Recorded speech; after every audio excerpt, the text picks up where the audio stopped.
All right, now Warren Buffett, the world's most celebrated stock picker, is scaling back on stock purchases as Berkshire Hathaway's cash holdings fall. Now, you know, the firm is spending less as it comes closer to the $10 billion level that Buffett says he wants on hand to protect against calamity. Our Eric Holm is here with this exclusive and one of today's most read stories, I should say, on the Bloomberg.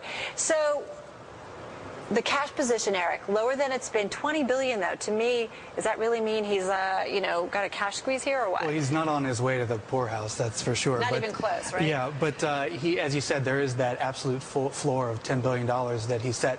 And as he gets closer to that, he said that he has to raise the threshold for deals that he'll consider. Now, that $20 billion that he has is down from about $47 billion about 18 months ago. So he's been spending his money. Yeah, and he's taking hits like everybody else, too. Yeah, absolutely. Although the cash position really is a result of the investments he's made in things like Goldman Sachs and GE and Dow Chemical and Swiss Re. He's buying preferred shares and debt in these things that are actually going to kick out some interest as long as he holds them.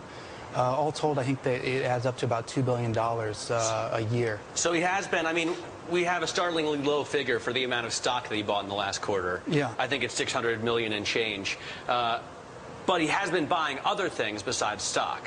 Right, that's right. Those investments I talked about, GE, Goldman, he's also investing in debt in Harley Davidson and Tiffany, the jewelry maker.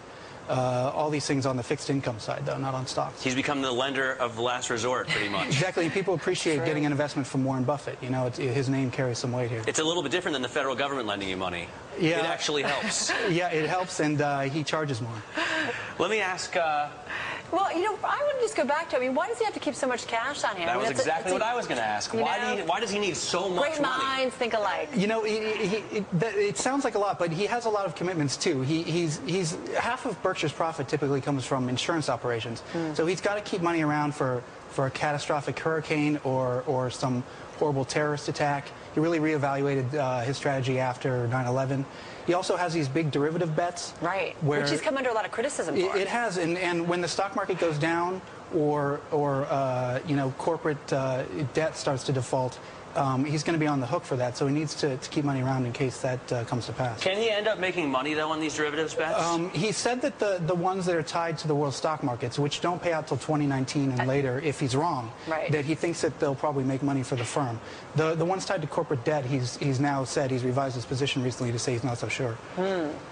Not so easy for the most revered stock picker in the world. But bottom line, he's keeping a safety net, unlike what some other firms didn't do over the last year. He believes in having a pretty substantial safety net here. And if $10 billion is your safety net, that's a fair amount of money. That's not a bad safety net. I'll take it, right? I think I'd take it as well. Eric, thanks so much for joining us. Eric Holm, coming to us from Bloomberg News, from the newsroom right below us. Yes, he is.